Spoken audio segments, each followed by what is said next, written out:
10 விரல் கோலம் போட பூமி மேல முளைச்ச சித்திரமே உசைவ பார்த்து பார்த்து கூடு எனக்கு புன்னகைச்சால போக தோகையாக சிரிச்ச பெட்டகமே யாருக்கு இங்கு யாருக்காக மாறி போச்சு கணக்கு. அஸ்ஸலாமு அலைக்கும். மரியம் குக்கிங்லேருந்து பேசுகிறேன். இப்போ வந்து கிழங்கு அல்வா, மரவள்ளி கிழங்கு அல்வா செய்ய போகிறேன். நம்ம வந்து மரவள்ளி கிழங்குன்னு சொல்லுவோம். கேரளாலன்னா கப்பக்கிழங்கு ஹல்வா இருக்குது. அதை வந்து 1 கிலோ எடுத்து இருக்கிறேன். அதுக்கு தோலை அப்படி செதுக்கி எடுத்து வச்சிருக்கிறேன். அதுக்கு தேவையானது அல்வாவுக்கு தேவையான இது அரிசி மாவு. மாவு கொஞ்சம் நைஸாக இருக்கணும். இந்த கப்பால் ஒரு 1/2 கப் அரிசி மாவு, சீனி 1 கப்பு நிறையா போடணும். இதால் கான் மாவு இப்படி ஸ்பூனால் 1 ஸ்பூனு, தேங்காய், ஏலக்காவும் நல்லா அதை சீனிலே போட்டு அரைச்சி விட்டணும். அவ்வளவு தான். இதில் வந்து இதை வச்சு நல்லா நைஸாக செதுக்கி எடுக்கணும். இதால் அப்படி செதுக்கணும். செதுக்கி எடுத்து மிக்சியில் போட்டு நல்லா மையாக அரைக்கணும்.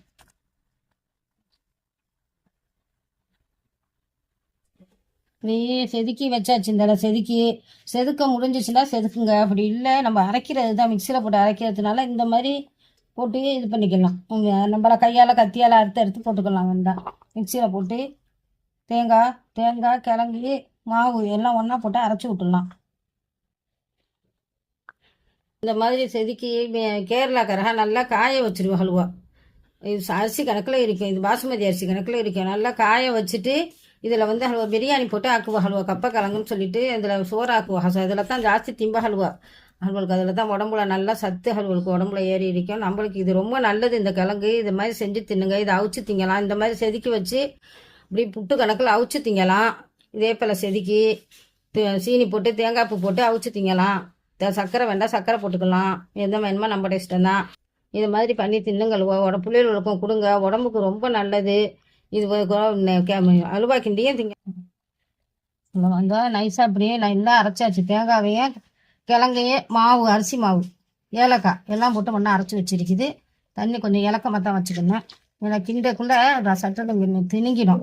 பால் மாவு வர போகிறதுனால மாவு கரைச்சி வச்சுக்கணும். இல்லை அதில் கரைக்க முடியாது. உடனே கொஞ்சம் கண் மாவு அது நல்லா திணிங்கிக்கிட்டு வந்த உடனே தான் இது ஊற்றணும். ஏன்னா ரொம்ப சட்டுன்னு திணிங்கிடும். அதனால கான் மாவையே ஓரளவு தண்ணியாக கரைச்சி வச்சுக்கலாம்.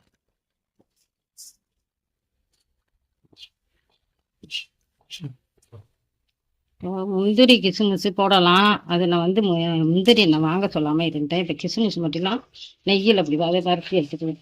கிசுமிசு மட்டும் பண்ணி எதையுமே வறுத்துக்கிட்டு போட்டால் தான் நல்லா இருக்கும். முந்திரி கிசுமிசு பாதம் பருப்பு எதாக இருந்தாலும் பச்சையாக போட்டால் நசன்னு போயிடும். வறுத்து விட்டு போட்டால் தான் அப்படியே நல்லா வாயில் திங்க போகும்போது நறுக்குன்னு தட்டுப்படும். எண்ணெய் ஊற்றணும். முதல் எண்ணெய் தான் ஊற்றிக்கணும். 1/4 லிட்டர் எண்ணெய் கணக்கில் ஊற்றிக்கணும். இனிப்பு எடுத்து காட்டுறதுக்கு கொஞ்சம் உப்பு போடுறேன். இது தண்ணியாக கரைச்சி வச்சுக்கலாம். கரைச்சி வச்சுட்டு இப்போ அதை அந்த எண்ணெயில் ஊற்றிடலாம். இப்போ ஊற்றிக்கிட்டு இதை கிண்டிக்கிட்டு வரணும். அடுப்பு வந்து சூடு வந்ததோட லேசாக வைக்கிறேன் நான் அடுப்பை.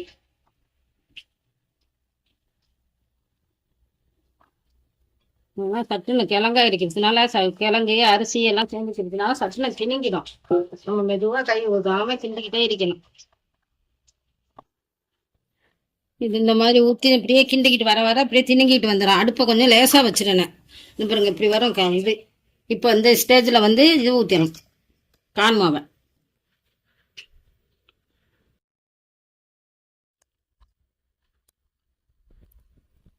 இப்படி வரும்போது கான் மாவை ஊற்றி கொஞ்சம் கிண்டிக்கலாம். ஏன்னா ரொம்ப அதுவும் சட்டுன்னு திணுங்கிற சாமான்.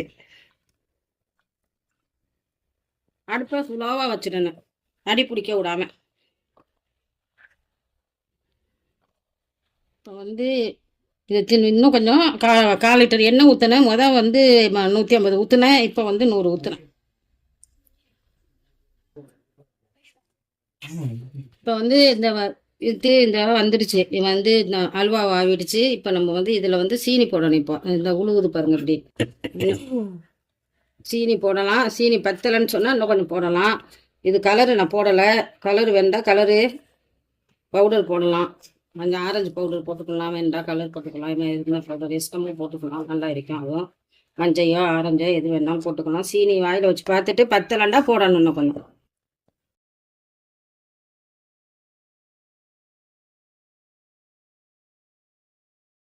இதில் வந்து கிஸ்மிஸ் போட்டு இறக்கணும். இறக்குற ஸ்டேஜ் இது. இப்போ நெய் ஊற்றணும். நெய் ஊற்றினா மனமாக இருக்கும். பன்னீர் ஊற்றிட வேணாம். பன்னீர் ஊற்றினீங்கன்னா கிழங்குற வாசம் வேணும். கிழங்குற வாசம் இருந்தால் தான் நல்லா இருக்கும். நல்லா இருக்கும். பிள்ளைகளுக்கெல்லாம் செஞ்சு கொடுங்க. உடம்புக்கு ரொம்ப நல்லது இந்த கிழங்கு.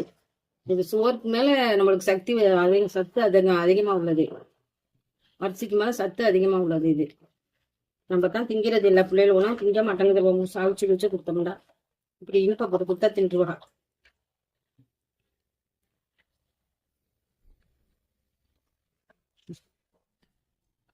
இப்போ ரெடி ஆகிடுச்சு. இறக்கிட்டேன். அடுப்பை விட்டு இறக்கியாச்சு. இறக்கி இடத்துல ஊற்றுறேன்.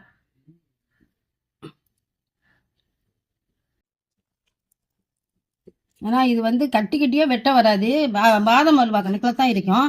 ஏன்னா கிழங்கு அரிசி இதெல்லாம் இருக்கிறதுனால உங்களுக்கு தனித்தனியாக வராது. நம்ம கை வச்சு ஒரு கரண்டி வச்சு எடுத்து ஒரு ஸ்பூன் போட்டு பிள்ளைகளுக்கு கொடுக்கணும்.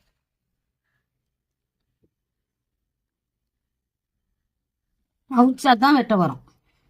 ஆனால் நான் அவிக்கலை. நான் கிண்டத்தான் செய்வேன். அவிக்க மாட்டேன். கொஞ்சம் அவிச்சா பிள்ளைகளுக்கு கொஞ்சம் பிடிக்காது. கொலக்கட்டை கணக்கில் இருந்து திங்க மாட்டேன் ஹல்வா. இது ரொம்ப பிரியமாக திம்ப ஹல்வா.